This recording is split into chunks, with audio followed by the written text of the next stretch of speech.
Eh bien écoutez, c'est parti, on se retrouve sur la dernière vidéo de présentation de la création de canal, de groupes et de super groupes sur Telegram, et plus précisément sur Telegram+. Vous avez certainement dû regarder la première vidéo sur laquelle j'expliquais mon setup. Bon bah tout simplement, j'ai téléchargé une APK, donc en fait une application non disponible sur l'App Store ou sur le Play Store, qui est Telegram+, plus précisément Telegram Plus Messenger, qui me permet d'avoir des fonctionnalités un peu supplémentaires, même s'il y en a une bonne partie qu'on peut avoir, sur laquelle qu'on peut utiliser directement sur un Android ou sur un iPhone basique.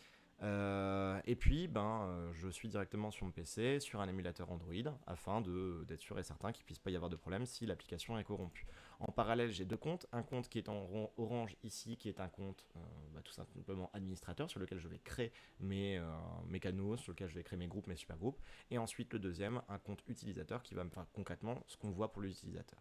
Donc là, ici, mon objectif dans cette vidéo est de vous présenter en fait ce que c'est qu'un super groupe. Alors un super groupe, eh bien, en fait, c'est tout simplement un groupe qui est super. Donc ici, je suis sur mon groupe test, celui que j'ai créé et paramétré dans la vidéo précédente.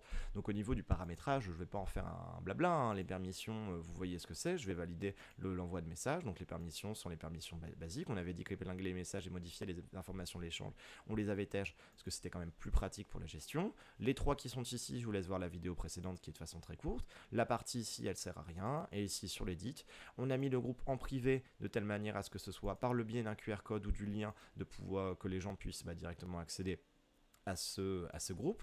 On a mis l'historique de discussion visible, essentiel, de telle manière à ce que quand l'utilisateur rentre sur le groupe, eh bien, en fait, il voit tous les messages qui ont été postés avant, essentiel pour avoir un groupe qui paraît pas mort, tout simplement. Donc ça, là, vraiment, vraiment, vraiment, je conseille très fortement. Et ensuite, réaction, permission et tout ce tralala, c'est là-dessus, je vous laisse voir. Et puis, comment fait-on pour passer d'un groupe à un super groupe? Eh bien, c'est très simple. Il suffit d'avoir notre groupe. On va aller dans ses paramètres. On va aller l'éditer. Et là, vous voyez, sujet. On valide les sujets. Et ça y est, notre groupe est devenu un super groupe. Alors, vous avez l'impression que l'interface n'a pas changé, et pourtant c'est le cas. Je vais juste me permettre de pouvoir faire une petite modification au niveau des permissions. C'est que comme on vient de créer, de transformer notre groupe en un super groupe, les utilisateurs qui étaient présents à l'intérieur ont désormais la possibilité de créer des topics, ce que moi j'ai tendance à appeler des channels. Et donc, je vais retirer cette possibilité-là, de telle manière à ce que les topics ne puissent être créés que par les administrateurs. À vous de voir en fonction, mais j'ai tendance à faire ça parce que ça permet tout simplement d'éviter que ce soit ce soit la guerre, soit la mort, la jungle, et qu'il y ait tout le monde qui crée des topics à gauche à droite pour ci et pour ça. Donc après, vous pouvez les créer par vous-même, c'est justement ce que je vais faire. Donc ok, je vais valider mes permissions et ça y est, nous avons notre super groupe. Alors là, vous me direz, oui, mais c'est bizarre, je vois rien de différent. Oui, c'est vrai, mais regardez, ici je vais sur ma discussion de base avec Prophet du Stream, mon deuxième compte, celui qui est ici. Bon, voilà, rien de spécial, c'est une discussion en face-to-face. Mais en parallèle, si je clique sur mon canal, on l'avait vu, un canal, seul l'administrateur peut poster quelque chose. Mais si je clique maintenant ici, vous voyez que l'interface vient de changer. Et en fait, ici, on vient d'avoir ce qu'ils appellent les topics, ce que moi j'appelle les channels, qui viennent de cette manière-là. Et on va donc pouvoir créer des channels de la manière qu'on le souhaite. Alors, je vais cliquer sur les trois points. Et je vais pouvoir créer un sujet, ce que j'appelle channel. Le premier sujet, ce sera par exemple, j'en sais rien, on va l'appeler événement. Allez, on va réaliser des événements, on est sur le groupe Meetup de Pétaouchnok-les-Bains, événement, créé, ok. Ensuite, on va en mettre un deuxième, donc on a le canal général qui est effectivement général, donc là, tout le monde va pouvoir raconter sa vie. Et puis, je vais en créer un deuxième, ça va être, on va l'appeler annonce, et puis on va dire qu'il y a beaucoup de gens qui sont vraiment très chauds sur le Lightning, donc on va créer un canal qui s'appelle Lightning Network. Ok, on valide, et donc voici, ici vous avez vos différents en fait, sujets qui ont été créés, et vous voyez la différence, sur un canal ou sur un groupe, on a juste une conversation, alors que là, si je clique dessus, en fait, on a des salons, des channels qui sont créés dans ce super groupe, donc ça c'est quand même super pratique. Alors bon, du coup, maintenant qu'on est là-dessus, c'est trop bien, parce qu'on va pouvoir en fait faire ce qu'on veut. Alors si je clique sur groupe de test, j'ai les paramètres généraux. Si je modifie les permissions, ça se fait à tout le monde sur tous les channels qui sont ici. Donc ici, vu que c'est déjà bien configuré, je n'ai pas besoin d'y toucher. Et si je souhaite par exemple modifier les paramètres du général, en réalité on ne peut pas changer grand chose, je vais vous l'expliquer juste après, et bien là-dessus je vais cliquer dessus. Hop, j'ai les permissions, attention.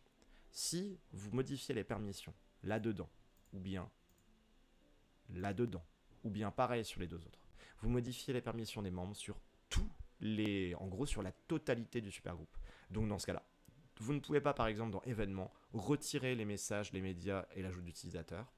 et les laisser ouverts sur les 3 autres topics qui sont général, annonce et network. Non, si vous le faites, c'est pour tous. Donc dans ce cas-là, je vais vous montrer une autre stratégie si vous souhaitez faire ça. Donc on est sur général, on va modifier non pas les permissions, parce que là elles sont déjà créées, non pas non plus les utilisateurs bannis, non pas non plus ici les administrateurs, non pas non plus les quelques informations qu'il y a là, mais on va modifier directement notre sujet, notre channel, et pour ça, en fait, la seule chose qu'on peut modifier, c'est son nom. Donc ici, je vais écrire du coup le nom avec les accents, nickel, affiché dans les sujets, bien sûr, on valide, et c'est modifié, notre sujet vient d'être renommé. Événement, si je clique dessus pour modifier, vous voyez que j'ai la même interface, et là, pareil, je ne peux modifier que en fait, l'émoticône et le nom de ce sujet-là. Donc, l'événement, tiens, je vais passer autrement, je vais passer comme ça, nickel, et vous voyez que ça vient d'être modifié. Alors, une petite particularité, et là, en fait, il me reste 2 points seulement à discuter dans cette vidéo.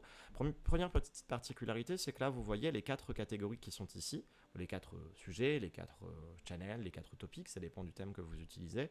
En fait, dès qu'il y a une modification qui est faite dans l'un, ça passe tout en haut. Par exemple, ici, je vais écrire test, et bien vous allez voir que pour moi, comme pour l'utilisateur, donc ici, là, je suis sur l'administrateur, je vais passer sur... Maintenant, je vais passer sur l'utilisateur, donc je vais passer sur Profil du Stream. Vous voyez qu'ici, si je clique dessus, j'ai tout.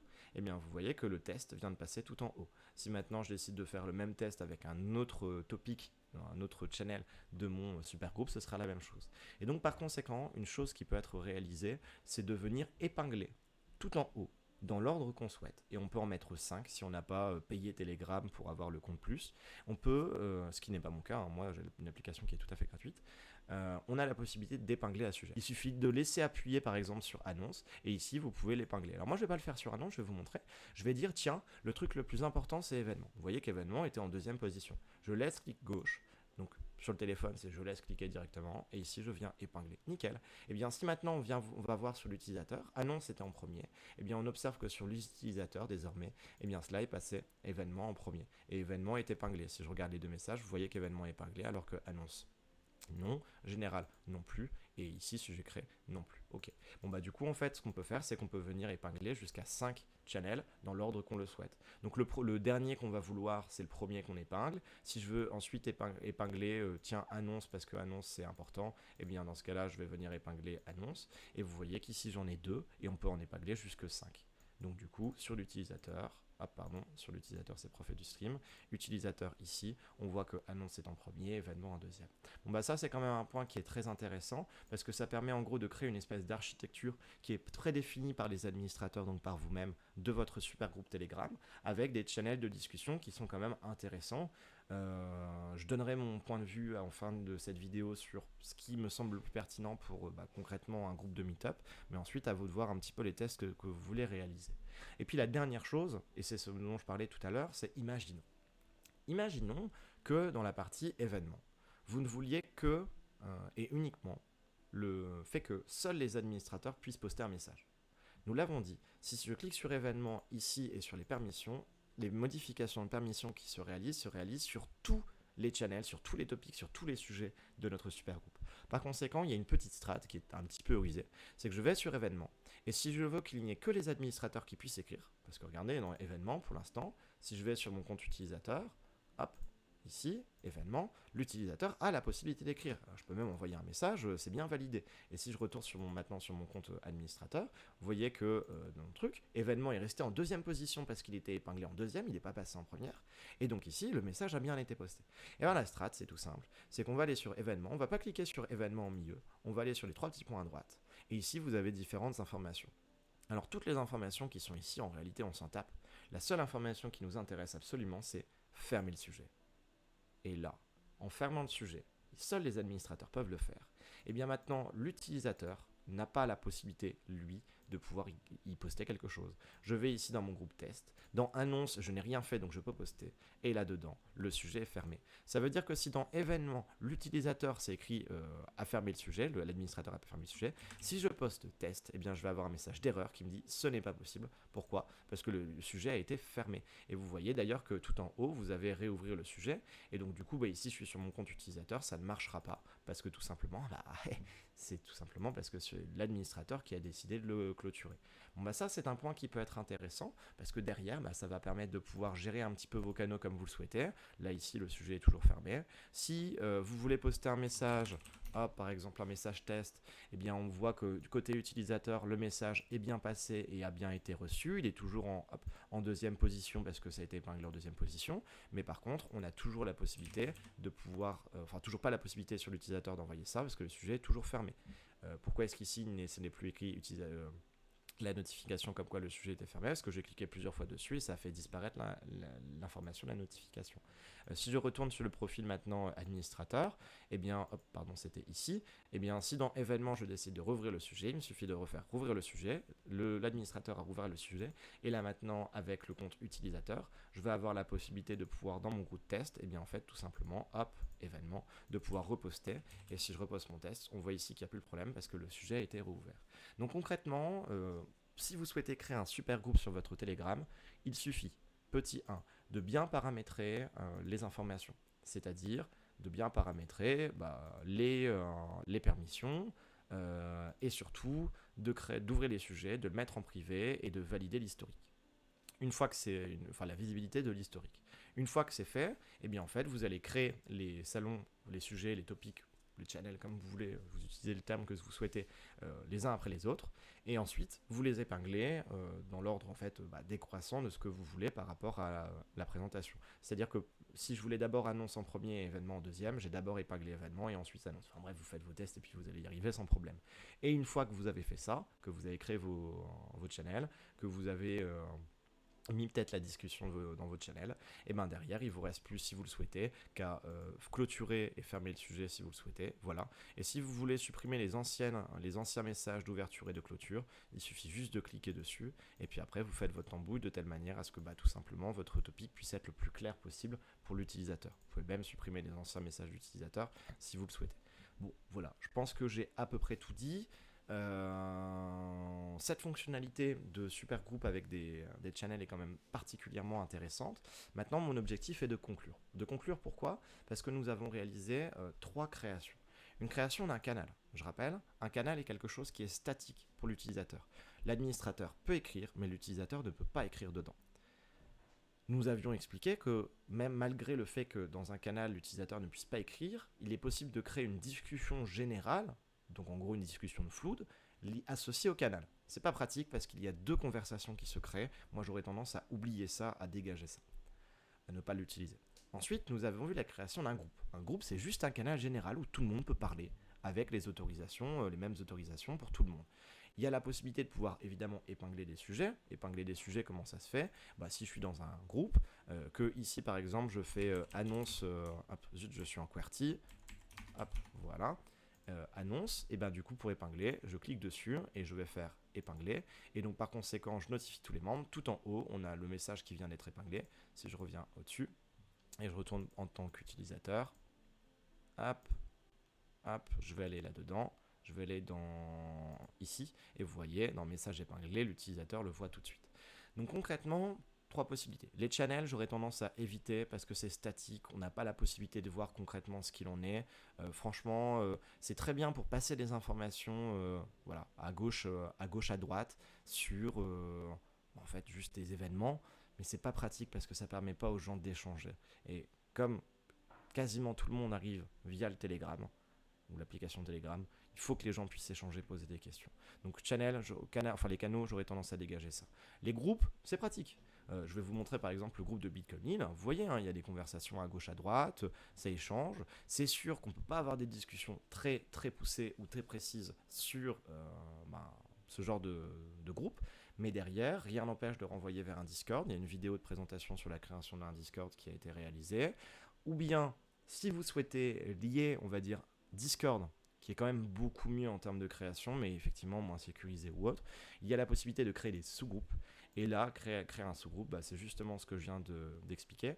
La vidéo est justement à destination des personnes qui vont créer les meet-up, donc je vais pouvoir vous montrer ça. Voici ce que j'ai créé pour les administrateurs, pour les organisateurs de meet-up. Vous avez ici en fait un super groupe dans lequel il y a des messages que j'ai épinglés. de telle manière en fait à ce qu'il soit épinglé tout en haut.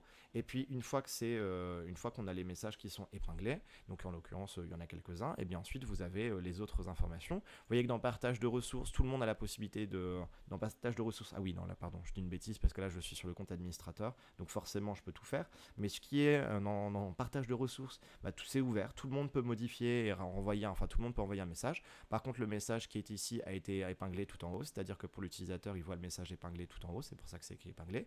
Modification erreur BTC map, même chose. Tuto à la création, ici par contre c'est fermé, vous voyez donc que c'est rouvrir le sujet. Donc le message qui est là a été épinglé tout en haut pour les utilisateurs, mais le sujet est fermé, ils ne peuvent donc pas écrire là-dessus. Liste des meetups, même chose, c'est fermé aussi, mais le message a été épinglé. Description, même chose, ça a été épinglé et pourtant le sujet est fermé. Projet entre les meetups, c'est ouvert, mais message est épinglé pour expliquer à quoi ça correspond. Donc moi j'aurais tendance à faire ça de votre côté. Une fois que vous avez créé votre super groupe, si vous souhaitez absolument le faire, et bien dans ce cas-là, vous créez un message, un message dans chacun des channels que vous créez, et votre message ici, en fait là je l'ai appelé annonce, mais concrètement vous écrivez une courte description de ce que les gens ont le droit de faire à l'intérieur du coup de ce channel. Et puis derrière, laissez libre cours à ce que vous pensez être le plus pertinent. N'hésitez pas dans les différentes discussions du channel des organisateurs de Meetup à pouvoir poser vos questions, demander un coup de main si vous avez besoin, que ce soit à Gab Token qui connaît bien Telegram Plus, ou même à moi en nous arrobasant ou nous envoyant un DM, ou bien en postant un message, un commentaire dans cette vidéo-là. Et puis je pense que j'ai à peu près tout dit. À mon avis, vous êtes maintenant prêt pour pouvoir lancer votre Telegram ou en tout cas améliorer votre Telegram un maximum. J'aurais peut-être une question qui me viendra un jour. Est-ce qu'on peut passer d'un channel d'un canal à un groupe? La réponse est non. Mais est-ce qu'on peut passer d'un groupe à un super groupe ou d'un super groupe à un groupe? Oui, ça c'est possible. D'un groupe à un super groupe, ça se fait en 2-2, c'est très pratique et c'est très facile parce que de toute façon, la conversation qui existait en tant que groupe, c'est le général du super groupe. Mais par contre, d'un super groupe à un groupe, c'est possible, mais dans ce cas-là, tous les autres, à l'exception du général, sont dégagés dans le général ou supprimés. Donc là-dessus, à vous de voir. Évidemment, réfléchissez en amont à la création de votre Telegram pour qu'il puisse être le plus clair possible. Je vous conseillerais évidemment également de prendre un compte utilisateur ou demander à un copain ou une copine de faire des tests, histoire de vérifier que tout se passe bien pour un utilisateur lambda qui souhaite arriver sur votre Telegram. Et je vous dis à la prochaine. Ciao, ciao.